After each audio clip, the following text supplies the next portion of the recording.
എല്ലാവർക്കും നമസ്കാരം. ദൃഷ്ടി ന്യൂസിന്റെ പുതിയൊരു വീഡിയോയിലേക്ക് സ്വാഗതം. നമുക്ക് ഇന്ന് ജാനുവരി 22-ാം തീയതിയിലെ പ്രധാനപ്പെട്ട കറണ്ട് അഫയേഴ്സ് ഏതൊക്കെയാണ് എന്ന് നോക്കാം. ചോദ്യങ്ങളിലോട്ട് പോവാം.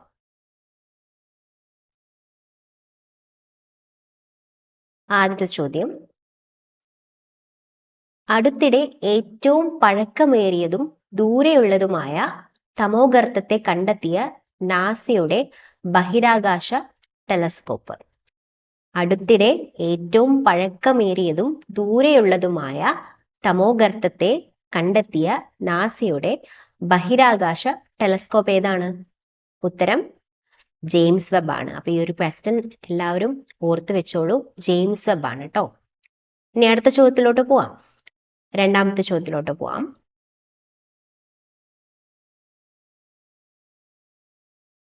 കേരള പ്ലാന്റേഷൻ എക്സ്പോ 2024 വേദി.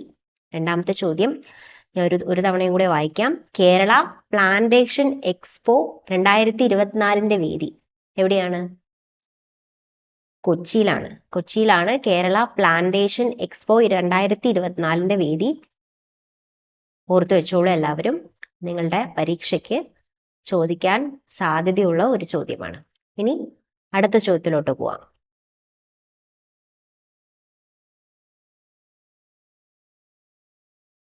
മൂന്നാമത്തെ ചോദ്യമാണ്, ചന്ദ്രനിൽ സോഫ്റ്റ് ലാൻഡിംഗ് നടത്തുന്ന 5ാമത്തെ രാജ്യമായി മാറിയത്. മൂന്നാമത്തെ ചോദ്യം, ചന്ദ്രനിൽ സോഫ്റ്റ് ലാൻഡിംഗ് നടത്തുന്ന 5ാമത്തെ രാജ്യമായി മാറിയത് ഏത് രാജ്യമാണ്? ഉത്തരം ജപ്പാനാണ്. ജപ്പാനാണ് ചന്ദ്രനിൽ സോഫ്റ്റ് ലാൻഡിംഗ് നടത്തുന്ന 5ാമത്തെ രാജ്യമായി മാറിയത്. ഓർത്തു വെച്ചോളൂ. ഇനി നാലാമത്തെ ചോദ്യത്തിലോട്ട് പോവാം. നാലാമത്തെ ചോദ്യം, 2024 നടക്കുന്ന 15ാമത് അണ്ടർ 19 പുരുഷ ക്രിക്കറ്റ് ലോകകപ്പിന് ആതിഥേയത്വം വഹിക്കുന്ന രാജ്യം. ചോദ്യം ഒരു തവണ കൂടെ വായിക്കാം.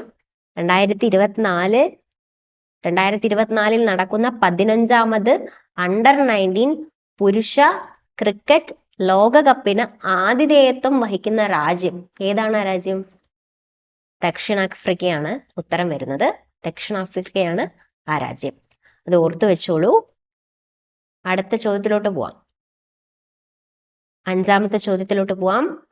രഞ്ജി ട്രോഫി കേരളത്തിനായി ഏറ്റവും കൂടുതൽ മത്സരങ്ങൾ കളിച്ച താരം. 5ാമത്തെ ചോദ്യമാണ്, രഞ്ജി ട്രോഫി കേരളത്തിനായി ഏറ്റവും കൂടുതൽ മത്സരങ്ങൾ കളിച്ച താരം ആരാണ്? നമുക്ക് ഉത്തരത്തിലോട്ട് കടക്കാം. രോഹൻ പ്രേമാണ് രഞ്ജി ട്രോഫി കേരളത്തിനായി ഏറ്റവും കൂടുതൽ മത്സരങ്ങൾ കളിച്ച താരം. എല്ലാവരും ഇത് പ്രധാനമായിട്ട് തന്നെ നോട്ട് ചെയ്ത് വെക്കുക. പരീക്ഷയ്ക്ക് ചോദിക്കാൻ വളരെ സാധ്യതയുണ്ട്. ഓക്കെ, അടുത്ത ചോദ്യത്തിലോട്ട് പോവാം.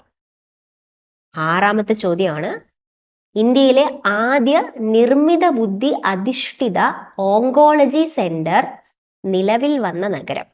ചോദ്യം ഒരു തവണ കൂടെ വായിക്കാം.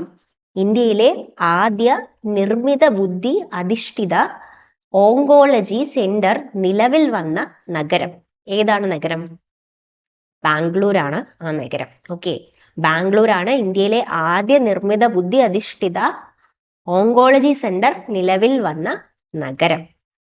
ഓർത്തു വെച്ചോളൂ. അടുത്ത ചോദ്യത്തിലോട്ട് പോവാം. 7ാമത്തെ ചോദ്യത്തിലോട്ട് പോവാം. 2024 ജനുവരിയിൽ ഭിന്നശേഷിക്കാരായ ജീവനക്കാർക്ക് പഞ്ചിങ് ബാധകമല്ല എന്ന ഉത്തരവിറക്കിയ സംസ്ഥാനം. ചോദ്യം ഒരു തവണ കൂടെ വായിക്കാം. 2024 ജനുവരിയിൽ ഭിന്നശേഷിക്കാരായ ജീവനക്കാർക്ക് പഞ്ചിങ് ബാധകമല്ല എന്ന ഉത്തരവിറക്കിയ സംസ്ഥാനം ഏതാണ്? സംസ്ഥാനം അത് നമ്മുടെ സംസ്ഥാനമാണ്, കേരളം തന്നെയാണ്. ഓക്കെ, അപ്പോ ആ ഒരു ഉത്തരവും ചോദ്യവും നന്നായിട്ട് ഓർത്ത് വെക്കുക, പരീക്ഷയ്ക്ക് ചോദിക്കും. ഓക്കെ, ഇനി 8ാമത്തെ ചോദ്യത്തിലോട്ട് കിടക്കാം. സംസ്ഥാനത്തെ ആദ്യത്തെ 603 കിലോമീറ്റർ സിഗ്നൽ ഫ്രീ റോഡ്. ചോദ്യം ഒരു തവണ കൂടെ വായിക്കാം. സംസ്ഥാനത്തെ ആദ്യത്തെ 603 കിലോമീറ്റർ സിഗ്നൽ ഫ്രീ റോഡ് ഏതാണ് റോഡ്? ഉത്തരം NH66 ആണ്. ഉത്തരം ഓർത്തു വെച്ചോളൂ, NH66 ആണ് സംസ്ഥാനത്തെ ആദ്യത്തെ 603 കിലോമീറ്റർ സിഗ്നൽ ഫ്രീ റോഡ്. ഇനി അവസാനത്തെ ചോദ്യത്തിലോട്ട് കടക്കാം. 9ാമത്തെ ചോദ്യം, ദേശീയ ആലിംഗന ദിനം എന്നാണ്? ദേശീയ ആലിംഗന ദിനം എന്നാണ്? ദേശീയ ആലിംഗന ദിനം ജാനുവരി 21-ാം തീയതിയാണ് ദേശീയ ആലിംഗന ദിനം. ആ ഒരു ക്വസ്റ്റ്യനും എല്ലാവരും ഓർത്ത് വെക്കുക. ഓക്കെ, അപ്പോ റൂട്ടഡ് ആപ്പിൽ സൗജന്യമായി തന്നെ PSC ക്ലാസ് അവൈലബിൾ ആണ്. അപ്പൊ ഇതുവരെ റൂട്ടഡ് ആപ്പ് ഡൗൺലോഡ് ചെയ്തിട്ടില്ലെങ്കിൽ പെട്ടെന്ന് തന്നെ ഡൗൺലോഡ് ചെയ്ത് ഈ ഒരു അവസരം നന്നായിട്ട് വിനിയോഗിക്കുക, നന്നായിട്ട് പഠിക്കുക. ഓക്കെ, നമ്മുടെ ചാനൽ ഇനിയും സബ്സ്ക്രൈബ് ചെയ്യാത്തവര് ദൃഷ്ടി ന്യൂസിന്റെ ചാനൽ സബ്സ്ക്രൈബ് ചെയ്യുക. നന്ദി.